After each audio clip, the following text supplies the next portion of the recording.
నమ్మకమైన ప్రియమైన ప్రభు నామంలో ఇది నాన్న మరి కొన్ని ధ్యానాలు చేస్తూ కీర్తనల గురించి విలువైనటువంటి తలంపుల్ని మనం హృదయంలో పెట్టుకునే రీతిగా ఆచరించే రీతిగా మరి కొనసాగాలనే ఆకాంక్షతో మొదటిగా బంగారు పెరుగుతో ఆరంభిస్తానండి. మనం జీవించే జీవితం మనకు నచ్చినట్లు ఎప్పటికీ ఉండదు. అన్నీ సర్దుకునే బతకాలి. నచ్చిందే కావాలనుకుంటే సంతోషంగా ఉండలేము. మంచి చెడు సహృదయంతో స్వీకరించే మనసు అలవర్చుకొని ఆనందంగా జీవించడానికి ఎల్లప్పుడూ ఆనందంగా చెప్పినటువంటి పౌలు మాటను జ్ఞాపకం చేసుకుందాం. మరి మునిగిపోతున్న పేతురుని మరి ఆ హస్తమే మరి నలిగిపోతూ నన్ను నేను కాపాడుతుంది, నిలబడుతుంది అని మనం నమ్ముకోవాలి. నన్ను కూడా ఆ మునిగిపోతున్న పేతురు ఆదుకున్న హస్తం మరి మనల్ని ఆదుకుంటుంది. కన్నీటి ధారల్లో కుమిలిపోతున్నప్పుడు మరి కన్నీరు తుడిచి ఓదార్పునిస్తుందని కూడా అదే హస్తం మనం నమ్మాలి. పిల్లి పట్టు అయితే అది బిడ్డ జారిపోకుండా ఉండిపోద్ది. ఎందుకంటే పిల్లే ఆ బిడ్డను పట్టుకుంటుంది గట్టిగా. ఏడిళ్ళు తిప్పి నడిపిస్తుంది. అయితే మనం పట్టుకోవాలి, ఆయన్ను పట్టుకోనివ్వాలి. మరి అయితే మన పట్టు జారిపోవచ్చు. ఎలాగంటే మనం చేతిలో నుండి మాత్రం జారిపోనివ్వడు. 1 పేతురు 1:3 కోతి పట్టు అయితే జారిపోతుంది. ఎందుకంటే కోతిని బిడ్డ పట్టుకుంటుంది, కోతి పట్టుకోదు. కాబట్టి మనము మరి పిల్లి పట్టు వలె నిజంగా ఆ తండ్రి మనల్ని పట్టుకొని నడిపించే రీతిగా ఆధారపడదాం. అది చిన్న ఉదాహరణ అయినా చాలా చక్కటి అర్థం ఉందండి. అయితే లైఫ్ హ్యాస్ 5 పిల్లర్స్ అంటే ఏంటంటే మరి పునాదులు అన్నమాట. అది మూల స్తంభాలు 5 ఉన్నాయి మన జీవితంలో. ఏంటంటే కుటుంబము, family, friends, kindness, honesty, humility. మరి కుటుంబం ముఖ్యమైనటువంటి ఆధారం. తర్వాత స్నేహితులు, దయ, నిజాయితీ, తగ్గింపు. ఇవన్నీ జీవితానికి చాలా మూల స్తంభాలుగా మనం గుర్తుపెట్టుకోవాలి. తర్వాత richest wealth is wisdom, strongest weapon is patience, best security is faith, most effective topic is laughter. మరి మన జీవితాల్లో మరి అన్నిటికి కూడా ఆధారం మాత్రం ప్రేమే. రిచెస్ట్ వెల్త్ ఏమో మరి విజ్డమ్ అంటే జ్ఞానావగాహాలు. అయితే స్ట్రాంగెస్ట్ వెపన్ బలమైన ఆయుధమేమో ఓర్పు, అహింసావాదన అనమాట. బెస్ట్ సెక్యూరిటీ భద్రత, సరైన గొప్ప భద్రత విశ్వాసం. ఎఫెక్టివ్ టాపిక్ మరి మనకి అన్నీ సమసిపోవాలంటే మన ఆనందంతో చిరునవ్వుతోనే అన్నీ దాటించుకోవాలి. అది మనం మరి ఈ రకంగా మన జీవితాల్లో ఇందాక చెప్పుకున్న పిల్లర్స్కి పూర్తి ఆధారము ప్రేమ మీదే అది కట్టబడుతుందండి. ఈ రకంగా ఈ కొద్ది తలంపులు మనం మనసులో ఉంచుకొని ఈ అధ్యాయాలు చదిద్దాము. ఇది నాన్న మరి 29, 30, 31 కీర్తనలు ధ్యానించుకుందాం. ఈ 29వ కీర్తనలో 11 వచనాలు ఉన్నాయి. దావీదు యొక్క స్వరము యొక్క గంభీరత చెప్పాడండి. చాలా గొప్పది. మరి మాటలన్నీ చాలా ఎంతో అమూల్యమైన మాటలుగా ఉన్నాయి. అది గంభీరత, గొప్పతనం గురించి వివరిస్తున్నాడు. మరి యేసుని స్వరము విందును ప్రభువే పలికినప్పుడు, మాధుర స్వరమేయది, మెల్లాని స్వరమేయది. మరి అది ఎంత దేవతలు విరుస్తుంది. ఎన్నెన్నో మాటలు ఉన్నాయండి, అన్నీ విందాం. అయితే ఇక్కడ ఎవరు దేవుని స్తుతించాలి, ఏ రీతిగా స్తుతించాలి అని వివరించాడండి. 3 నుంచి 11 వరకు ఎందుకు స్తుతించాలి. 29 ఒకటో మాట తలుచుకుంటే, అధిపతులారా దైవభక్తులారా స్తుతించాలి. 2వ వచనంలోనేమో ప్రతిష్ఠితములకు ఆభరణములు ధరించుకొని ఎదుట సాగిలపడండి. 3వ వచనం నుంచి 11 వరకు ఎందుకు స్తుతించాలి అంటే, ఆయన స్వరాన్ని బట్టి స్తుతించాలి. ఆయన స్వరము, ఆయన చేసే కార్యములు బట్టి స్తుతించాలి. యెహోవా స్వరము అనే మాట 7 సార్లు వినిపిస్తుంది. ఎందుకు దావీదు వివరిస్తున్నాడో తెలుసా? ఆయన స్వరంలో గొప్పతనం తెలుసుకోవాలని. ఆ స్వరం వినబడితే ఏం జరుగుతుంది?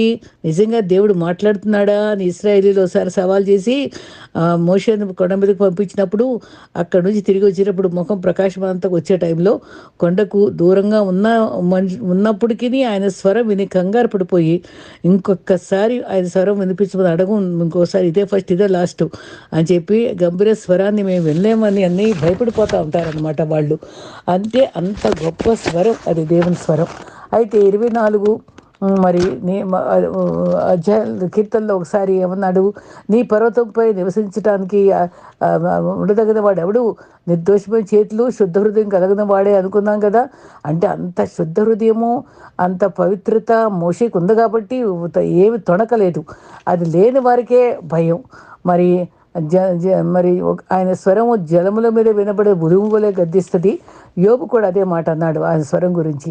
బలమైంది, దేవదారు వృక్షాలను విరిచేస్తుంది, అగ్ని జ్వాలను ప్రజ్వలింపజేస్తుంది, అరణ్యమును కదిలిస్తుంది, కాదేశ అరణ్యమును కదిలించేస్తుంది, లేళ్లను ఈనజేస్తుంది. విపరీతమైన గాలివాన్లో శబ్దం వినిపిస్తే సముద్రపు ఒడ్డునుంటే అది ఎంత భయంకరమైన విపరీతమైన సౌండ్. ఆ సముద్రము నిజంగానే సముద్రపు అలలతో ఎగిసిపోయినప్పుడు, క్రీస్తు బోట్లో ఉన్నప్పుడు అవన్నీ ఒక్కసారి గద్దించగానే పడవ ఆగిపోగానే ఆ పడవలోని వారందరూ మొక్కారు. మరి ఎంత శక్తి గలవాడో, ఈ శక్తులన్నీ లోపడిపోతున్నాయి అని ఆశ్చర్యపడిపోయారు. అంటే ఆయన పవిత్రత, ఆయన పరిశుద్ధత అది మనకి ఆయన దగ్గర వాళ్ళమైతే మోషేలాగా వినసొంపుగానే ఉంటుంది. కానీ మరి భయపడితే మరి పరిశుద్ధత లేనప్పుడు మాత్రం మనం భయపడతాం. మరి ఏలియాకి ఆయన స్వరం ఎలా వినపడింది? ఎంత మెల్లని తీయని స్వరం వినపడింది. ప్రీతికరమైన జీవితం జీవిస్తే ఆయన స్వరం వినపడుద్ది. కానీ ఆదాము హవ్వలు రోజు చల్లటి పూట చక్కగా మాట్లాడినప్పుడు శుభ్రంగా విన్నారు. ఆ మాటలన్నీ చక్కగా సహవాసంతో ఉన్నారు. ఎప్పుడైతే పాపం చేశారో ఆ స్వరం వినగానే భయపడిపోయి దాక్కున్నారు. ఏంటి దాక్కున్నారంటే భయపడిపోయామంటున్నారు. మరి ఇంతకుముందు ఎప్పుడు భయపడలేదు ఎందుకు అంటే అది పాపం వల్ల, మనం అపవిత్రత వల్ల మన స్వరాన్ని వినలేమని గ్రహించుకోవాలి. ఆ స్వరం భయం కలిగిస్తుంది కాబట్టి. అది 29వ కీర్తన. తర్వాత 30వ కీర్తనకు వద్దాం. అది దావీదు రాసింది. అది గృహ ప్రతిష్ట గానం అని రాసింది. అయితే 2 సమూయేలు 5:11 7వ అధ్యాయంలో కూడా ఈ వివరాలు ఉన్నాయి. ఇక్కడ దేవుడు దావీదు పట్ల చేసిన 7 ఆశీర్వాదాల గురించి జ్ఞాపకం చేసుకుని స్తుతించాడు. దీన్ని బట్టి మనం ఏం గ్రహించుకోవాలి? బాల్యం అంటే మన తల్లిదండ్రులు కూడా, ఒరే నీకు ఇలా జరిగింది, అమ్మాయి నీకు ఇలా జరిగింది చిన్నప్పుడు అని చెప్తూ వస్తారు మనకి. ఈ ప్రమాదాలు ఇలా జరిగింది, ఇలా ప్రార్థన చేస్తాం, ఇలా జరిగింది, ఇలా ఎదుర్కొన్నాం అని చెప్తూ ఉంటారు. ఇవన్నీ కూడా గుర్తుపెట్టుకొని మనకి అన్ని జ్ఞాపకం చేసుకుని మనం స్తుతించవలసిన భారం, బాధ్యత మనకుందని మాత్రం గ్రహించుకోవాలి. 30:1 నువ్వు నన్ను ఉద్ధరించావు, శత్రువుల మధ్య నిన్ను స్తుతిస్తాను. 2 నేను మొర్రపెట్టగా స్వస్థపరిచావు. 3 పాతాళంలో నుండి నా ప్రాణం లేవతీసావు. మరి 4 నువ్వు గోతులోనూ దిక్కుండా నన్ను బతికించావు. తర్వాత 5 యెహోవా నీవే దయగలిగి నా పర్వతంలో స్థిరపరిచావు. సమస్తము కాపాడి కదల్చబడని రీతిగా నన్ను కాపాడుకున్నావు. 7వ చెప్తారండి. తర్వాత నాకు గోనెపట్ట విడిపించేశావు. 7 సంతోష వస్త్రాలు ధరింపచేశావు. ఈ కారణాలు బట్టి ఏం చేశాడో అన్నీ చెప్పుకొని వివరంగా స్తుతించాడండి. మనము ప్రభు నన్ను కాపాడు, ఇది అనుగ్రహించు అని చెప్పేసేసి ఆమెను అంటాం కాదు. మనం హృదయం విప్పి ప్రతి పరిస్థితి చెప్పుకున్నప్పుడే తగిన దీవెనలు పొందగలమని గ్రహించుకుందాం. నేను నిన్ను స్తుతిస్తాను. దావీదు కీర్తనలో మాట్లాడతాడు, స్తుతిస్తాడు, విజ్ఞాపం చేస్తాడు. ఎన్ని రకాలుగా ఉందండి. అందుడము ఆయన మంచితనం జ్ఞాపకం చేసుకుని మనం ఎప్పుడు స్తుతిస్తూ ఉండాలి. ఉగ్రత, కోపం ఎదురైతే మరి మనం దేవుని యొక్క ఉగ్రత ఉంది, కోపం ఉంది, ప్రేమ ఉంది. తను ఎక్కువ కాలం ప్రేమిస్తాడు, తక్కువగా కోపం తెచ్చుకుంటాడు. అదే 35లో ఆయన కోపం నిమిషం మాత్రం ఉండను, ఆయన దయ ఆయుష్కాలం అంతా ఉండను. ఎంత మంచి మాట అండి. నిమిషం మాత్రం కోపమే కానీ దయ ఆయుష్కాలం అంటే జీవితాంతం ఉంటుందని. ఆయన దయగల దేవుడు. బెత్తపడని తండ్రి మరి విరోధిగానే ఉంటారు. ఆయన శిక్షకు తృణీకరించకూడదు మనం. యెషయా 54:7 నిమిషం మాత్రం విసర్జించాను, విముఖుడే ఉన్నాను, నిత్యమైన వాత్సల్యంతో నేను ప్రేమిస్తాను అని చెప్తాడు అక్కడ. మనుని స్తుతిస్తుందా? తర్వాత మనం అన్నీ మేలు తలంచుకొని సత్యం నువ్వు వివరించుకుంటూ మనం ప్రార్థన చేయడం చాలా అవసరం. ఆయన కృప, మంచితనము, గొప్పతనము చాటించాలి. ఎలా చాటించాలంటే the more we pray, the more we thank God, the more goodness we will receive. అంటే మనం మరింతగా ప్రార్థన చేస్తే, మనం ఎంతగా మరింత కృతజ్ఞత చూపిస్తే మరింత మేళ్ళు మనము మంచితనాన్ని మనం పొందుతాం. More prayer more power, less prayer less power, no prayer no power. అందుకని అది గుర్తుపెట్టుకొని ప్రార్థన గురించి మనం శ్రద్ధ వహించి విజ్ఞాపం చేయడానికి ఆసక్తి చూపిద్దాం. ఇక 31వ కీర్తనకు వద్దాం. 24 వచనం ఉందండి.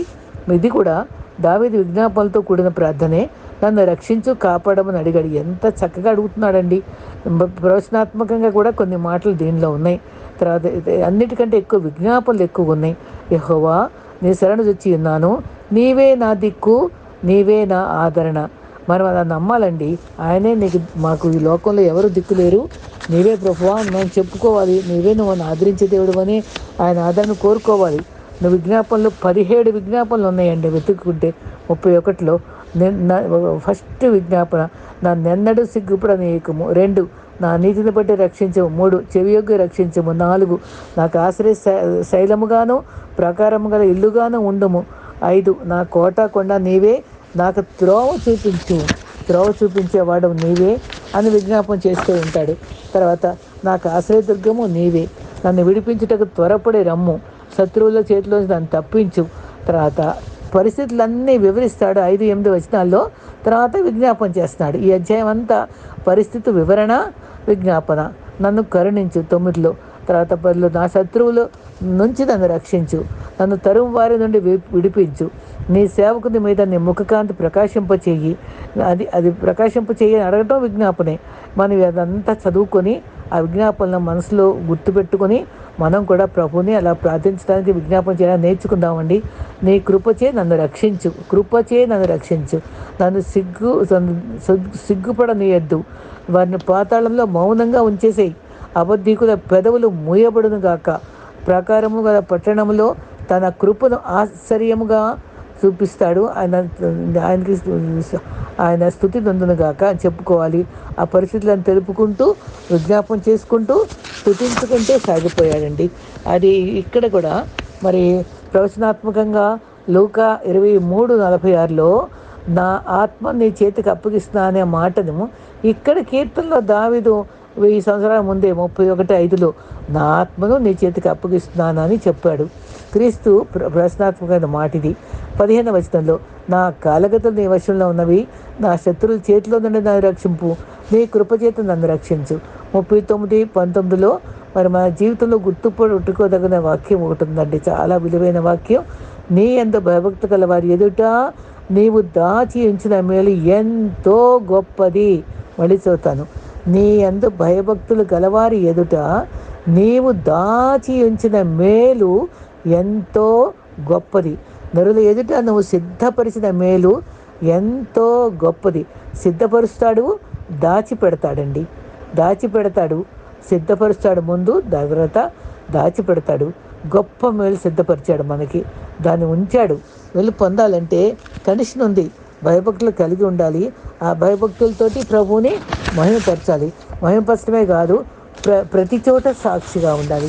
సర్వ సమయంలో నీ స్తుతి గానం, ఎల్ల వేళలందు నీ నామధ్యానం మాకు అదియే మేలు. తర్వాత ప్రతి చోట నీ సాక్షిగా ప్రభువా నేను ఉంటా అని చెప్పాలి. తర్వాత మరి మీ సత్క్రియలు అందరికీ వెలుగుగా చూపించాలి.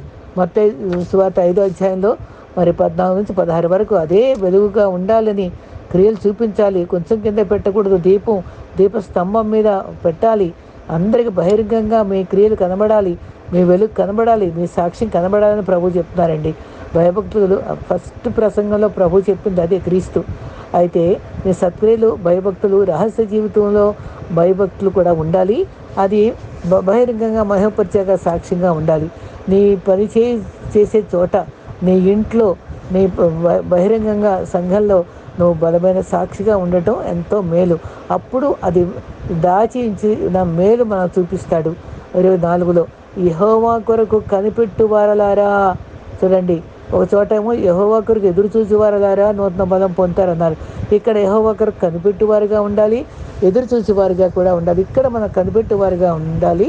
మన పరిస్థితులు ఎట్లున్నా సరే నిబ్బరంగా, బంధకాలు ఉన్నాయని నిరీక్షణ కోల్పోకుండా ఎదురు చూసేవారుగా, ధైర్యం విడిచిపెట్టని వారిగా విజ్ఞాపం చెప్పుకుంటూ దావీదు వలె నిబ్బరంగా నమ్మికతో మరి ఎన్నో విధానాలు నేర్చుకుని ముందుకు సాగిపోదామండి.